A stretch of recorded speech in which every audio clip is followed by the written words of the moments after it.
Johannesburg is widely known for its hustle and bustle and its nightlife, and it's also known for the place where dreams are made of.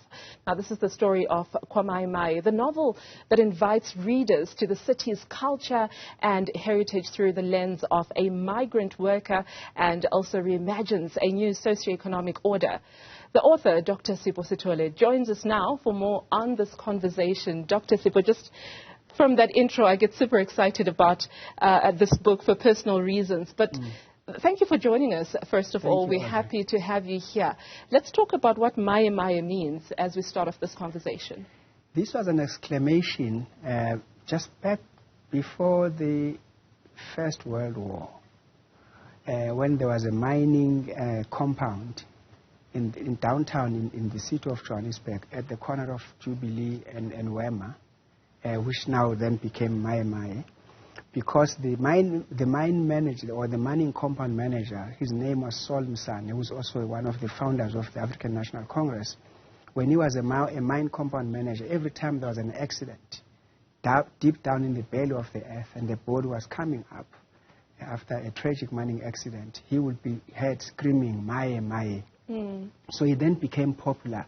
That the place then became known as Kwa Mai Mai or Kwa Mai Mai in Zulu. Yes, this is how the name came about. And of course, the Kwa Mai Mai Lesiyazio now, which is now right beneath the bridge there by Durban and Berea Street, is a new compound because it was moved around 1947 to the new establishment. But that is where the name comes from. Beautiful. I mean, when we speak of Joburg, obviously the city of gold, we speak of a mining community that not only speaks of Joburgers, but you know, the rest of the country and neighboring countries, people coming to mine gold. I suppose an arbiter or a custodian of that kind of culture. The book explores how the keepers of this memory can use it not only to survive, but also to invoke their entrepreneurial spirit. Take us through that journey and how you see it manifesting in this book. I mean, as you are saying that you are super excited that you'll be reading that book, I can tell you one thing: you'll be excited and also upset at the same time, because it tells the story of the trials and tribulations of the natives, as they were called back then, who tried to come and make a fortune or to survive in the city that did not want them in the first place, and it just needed them for their labor. And the fact that they did not want to be in Johannesburg, they came to the city out of the schemes of the colonial regime that was imposing heavy taxes on natives in the villages. Hard tax, dog tax, poll tax, and all sorts of taxes, because the colonial regime was not able to fund its own administration. So they had to come up with schemes to get Africans out of the villages to come and work in the city. And also because of the mining and the kind of labor that was needed. They had tried the Asians to come and work, and they were not strong enough, so they came up with this scheme. So they had no option but to come to the city to come and work, because if they didn't come to work, they would be arrested. There was also another scheme where after the land was taken by farmers, they became labor tenants on the farms. In the land of their own birth, they became labor tenants, and they were expected to work 6 months on the farm and go and work out in the city. If they did not work in 6 months on the farm, they would be expelled.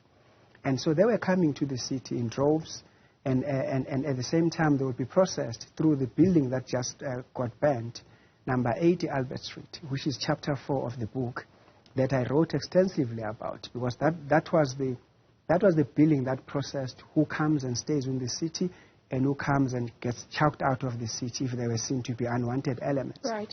It was called the Johannesburg Non-European Affairs Department, which started with just a manager and 2 or 4 laborers. But as the sifting of Africans in the city was becoming a big business, I think by the late 50s, they had about 2,000 employees working there, and including just the indignity that they suffered. They were being stripped naked to be searched to see if they had any diseases bringing to the city, and then if they were okay, they got that stamp that allowed them to be in the city. But you know, Dr. Sithole, everything that you're saying to me sounds like history repeating itself, and perhaps in a more modern way. I mean, when you speak of foreigners going to a different country and trying to fit into that community and assimilate, and also feel like they're wanted there and trying to learn what the community members are about,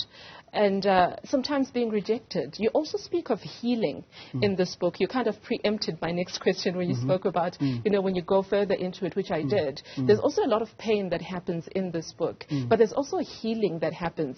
But just to, you know, bring it back to the modern society that we have, when you see the migrants that are in African cities today, and we juxtapose that with what happened during the time of Maye Maye, surely there's some similarities there. No, it's a good question. This is my scholarship as a cultural anthropologist, because I look at migration and marginality, migration and identity and belonging, you know. So what you see at Kwa Mai Mai is exactly that. There are migrants that are forgotten, but they are there and they survive.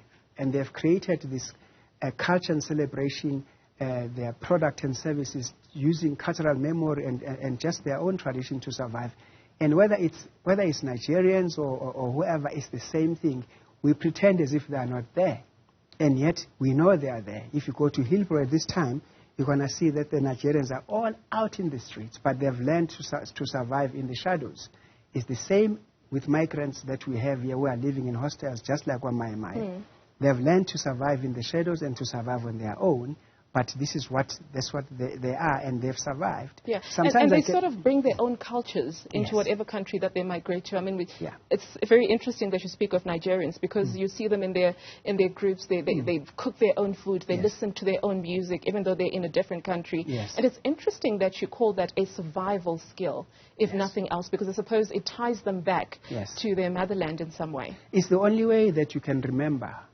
Just that remembrance, that cultural memory gets you to be grounded, because you know that when all else fails. I remember when I was living in the U.S., I called my sister asking for a radio advert, Colgate, in Zulu, because I wanted just to remember home, you know, Colgate, Omo, in Zulu, because all of that I was striving to, like, wanting to be just a connection, that connection to who you are.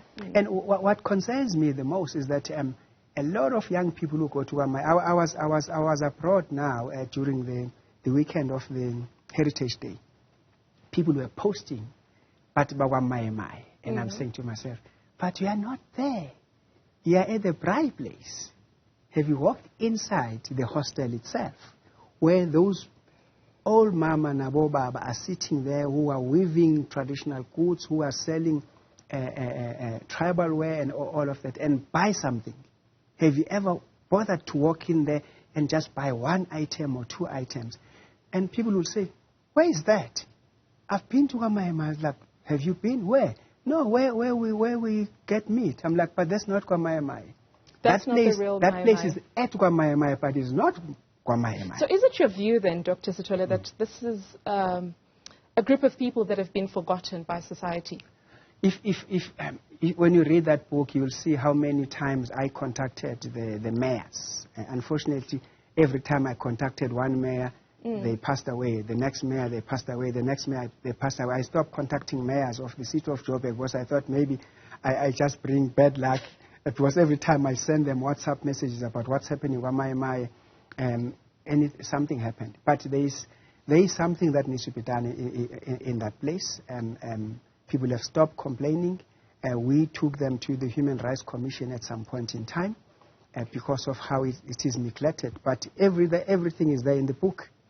Well, thank you. I mean, so much to go through. I had my last question, but I'm told we're running out of time. But look, there's a conversation we can always have, and perhaps on social media platforms, people can engage you there. And I just want to show this book for our viewers who might be interested to find out what is in this Maye Maye by Dr. Sipho Sithole. Thank you so much for your time. The history and heritage of the Kwa Mai Mai Market, very important.